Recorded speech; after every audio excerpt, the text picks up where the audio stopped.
ನಾನು ಕಣ್ವೆ ವಿನಯ್ ಅಂಥೇಳಿ ಸಿನಿಮಾ ನಟ, ನಿರ್ಮಾಪಕ ಮತ್ತು ನಿರ್ದೇಶಕ,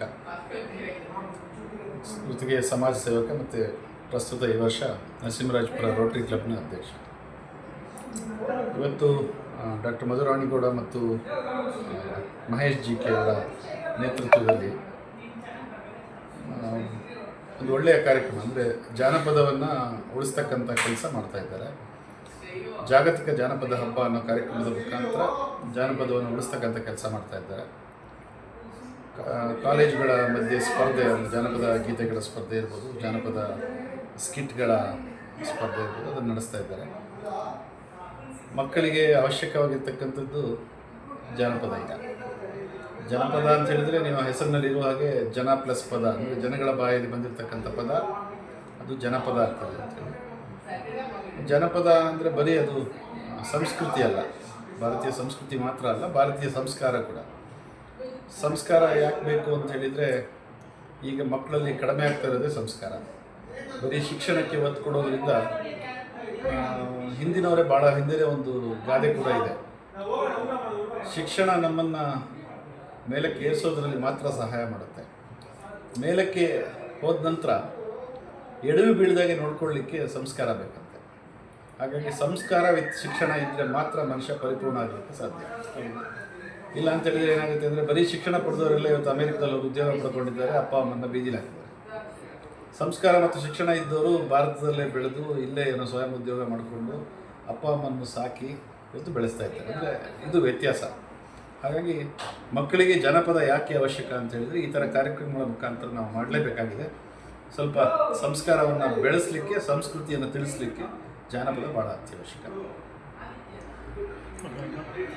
ಈ ವಿದ್ಯಾರ್ಥಿಗಳಿಗೆ ಏನು ಸಂದೇಶ ಕೊಡೋಕ್ಕೆ ಇಷ್ಟಪಡ್ತೀನಿ ಸರ್?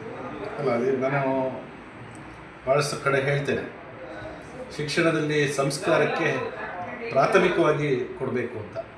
ಅಂದರೆ 1ರಿಂದ 5ನೇ ತರಗತಿ ಮಕ್ಕಳಿಗೆ ನಾವು 80% ಸಂಸ್ಕಾರ ಕೊಟ್ಬಿಡಬೇಕು.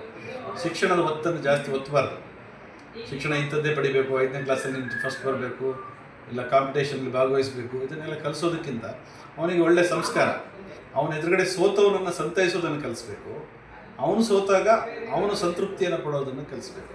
ಅಂದರೆ ಒಬ್ಬ ವ್ಯಕ್ತಿ ಸೋತಾಗ ಇತಿಹಾಸ ಸೃಷ್ಟಿ ಮಾಡ್ಬೋದು. ಗೆದ್ದವನು ಏನು ಮಾಡ್ತಾನೆ ಅಂದರೆ, ಅಲ್ಲಿಗೆ ಪೂರ್ಣ ತೃಪ್ತಿ ಹೋಗ್ಬಿಟ್ಟು ಅಲ್ಲಿಗೆ ಸ್ಟಾಪ್ ಆಗಿಬಿಡ್ತಾನೆ. ಆದರೆ ಸೋತವರೇ ನಿಮಗೆ ನೋಡಿ, ಯಾವುದೇ ಇದರಲ್ಲಿ ಭಾಳ ಹಿಂದೆ ಬಿದ್ದು ಸೋತು 2-3 ಸಾರಿ ಸೋತವರು ಎಲೆಕ್ಷನ್ ನಂತರ ಗೆದ್ದ ನಂತರ 10 ವರ್ಷ ಎಮ್ ಎಲ್ ಎ ಆಗಿದ್ದು ಇದ್ದಾರೆ. ಅಂದರೆ ನೀವು ಸೋತವರೇ ಜಾಸ್ತಿ ಇತಿಹಾಸವನ್ನು ಸೃಷ್ಟಿ ಮಾಡಿದ್ದಾರೆ. ಹಾಗಾಗಿ ಸೋತವ್ರ ಹತ್ರ ಅನುಭವ ಇರುತ್ತಂತೆ, ಗೆದ್ದವ್ರ ಹತ್ರ ಕೇವಲ ಗೆಲುವು ಮಾತ್ರ ಇರುತ್ತೆ. ಹಾಗಾಗಿ ಅಲ್ಲಿ ನಾವು ಮಕ್ಕಳಿಗೆ ಕಲಿಸ್ಬೇಕು. ಜೊತೆಗೆ ಮಕ್ಕಳಲ್ಲಿ ನೀವು 1ರಿಂದ 5ಕ್ಕೆ ಒಂದು ಸಂಸ್ಕಾರ ಕೊಟ್ಬಿಟ್ರೆ, ಉದಾಹರಣೆಗೆ ನೀವು ಮಕ್ಕಳಿಗೆ ದೊಡ್ಡವ್ರು ಬಂದಾಗ ಅವರಿಗೆ ಕಾಲು ಮುಟ್ಟಿ ನಮಸ್ಕಾರ ಮಾಡೋದನ್ನು ಸಣ್ಣ ವಯಸ್ಸಲ್ಲಿ ಹೇಳ್ಕೊಟ್ಬಿಟ್ರೆ, ನೀವು ಆಮೇಲೆ ಮುಂದೆ ಯಾವುದು ಹೇಳ್ಕೊಡೋ ಅವಶ್ಯಕತೆ ಇರೋದಿಲ್ಲ. ನೀವು ಅದನ್ನು 5ನೇ ಕ್ಲಾಸ್ ನಂತರ ಅವನ ಮೇಲೆ ಹೇರ್ತಾ ಇದ್ದರೆ, ಅವನು ಮೂತಿ ತಿರುಗಿಕೊಂಡು ಹೋಗಿ ಅವ್ರ ಕಾಲಿಗೆ ಬೀಳ್ತಾನೆ ಹೊರತು ಮನಸ್ಪೂರ್ವಕವಾಗಿ ಬೀಳೋದಿಲ್ಲ. ನೀವು ಸಣ್ಣ ವಯಸ್ಸಲ್ಲಿ ಸಂಸ್ಕಾರ ಕೊಟ್ಟರೆ ಆತ ನೀವು ಹೇಳಬೇಕಾಗಿಲ್ಲ, ಮನಸ್ಪೂರ್ವಕವಾಗಿ ಬೀಳ್ತಾನೆ, ಮುಂದುವರಿತಾರೆ. ಹಾಗಾಗಿ ಮಕ್ಕಳಿಗೆ ನನ್ನ ಸಂದೇಶ ಇಷ್ಟೇ, ನೀವು ಮೊದಲು ಸಂಸ್ಕಾರವನ್ನು ಕಲ್ತ್ಕೊಳ್ಳಿ, ಆಮೇಲೆ ಶಿಕ್ಷಣಕ್ಕೆ ಒತ್ತು ಕೊಡಿ. ಸಂಸ್ಕಾರ ಇದ್ದರೆ ಶಿಕ್ಷಣ ಅದು ಭಾಷೆ ಭಾಳ ಕಟುವಾಗುತ್ತೆ. ಹಾಗಾಗಿ ಬೇಡ, ಅದು ಏನೇ ನಾವು ಹೇಳ್ತೇವಲ್ಲ, ಈಗ ಸಂಸ್ಕೃತಿಹೀನ ಸಂಸ್ಕಾರ ಇದೆ, ಅದಾಗ್ಬಿಡುತ್ತೆ. ಹಾಗಾಗಿ ಸಂಸ್ಕಾರದ ಜೊತೆಗೆ ಶಿಕ್ಷಣ ಇದ್ದರೆ ಆತ ಮುಂದುವರಿಯಲು ಕೂಡ ಸಾಧ್ಯ ಆಗುತ್ತೆ. ಜೀವನದಲ್ಲಿ ಸೋಲು ಇದ್ದಾಗ ಕೂಡ ಜಯಿಸೋದು ಹೇಗೆ ಅನ್ನೋದನ್ನು ಕಲಿಸ್ಕೊಡ್ತಾರೆ. ಈಗಿನ ಶಿಕ್ಷಣ ಬಗ್ಗೆ ಏನು ಹೇಳಕ್ಕೆ ಇಷ್ಟಪಡ್ತೀರಾ ಸರ್? ಶಿಕ್ಷಣ ಅಂದರೆ ಶಿಕ್ಷಣ ವ್ಯವಸ್ಥೆ ಬೇರೆ ಬೇರೆ ರೀತಿ ನಿಮಗೆ ಗೊತ್ತು ಹೋಗ್ತಾ ಇದೆ. ಆದರೆ ಪ್ರೈವೇಟ್ನಲ್ಲಿ ಒಂಥರ, ಗೌರ್ಮೆಂಟ್ ನಿಮಗೆ ನಾನು ಗಮನಿಸಿದಾಗೆ, ನಮ್ಮ ತಂದೆ ತಾಯಿ ಹೆಸರಲ್ಲಿ ನಾನೊಂದು ಟ್ರಸ್ಟ್ ಮಾಡಿದ್ದೇನೆ.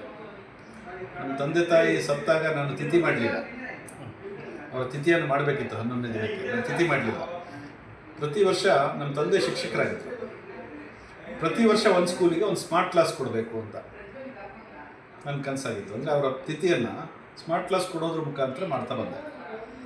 ಅಲ್ಲಿ ನನಗೆ ಅದನ್ನು ಎಲ್ಲಿ ಕೊಟ್ಟೆ ಅಂದರೆ, ಯಾವುದೇ ಖಾಸಗಿ ಶಾಲೆಗೆ ಕೊಡಲಿಲ್ಲ, ಅಳಿಸೋಗ್ತಾ ಇದ್ದಿಲ್ಲ. ಕೆಲವು ಕಡೆ ಸಂಖ್ಯೆ ಕಡಿಮೆ ಆಗಿತ್ತು, ಅಲ್ಲಿ ಹೋಗಿ ಕೊಡ್ತಾ ಇದ್ದೀನಿ.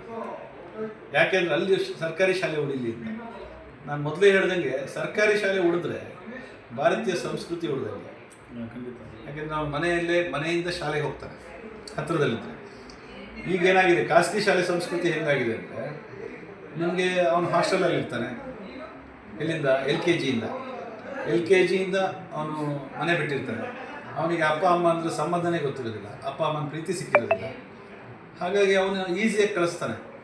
ನೀವು ನೋಡಿ, ಮನೆಯಲ್ಲಿ ಸಂಸ್ಕಾರ ಕಲಿತು ಸರ್ಕಾರಿ ಶಾಲೆಗೆ ಕಲಿತವನು ತನ್ನ ತಂದೆನಾಗಲಿ ತಾಯಿನಾಗಲಿ ವೃದ್ಧಾಶ್ರಮಕ್ಕೆ ಬಿಡುವಾಗ ಆತ ಕಣ್ಣೀರು ಹಾಕ್ತಾನೋ ಅಥವಾ ಏನೋ ಅನಿವಾರ್ಯ ಆದರೆ ಮಾತ್ರ ಬಿಡ್ತಾನೆ.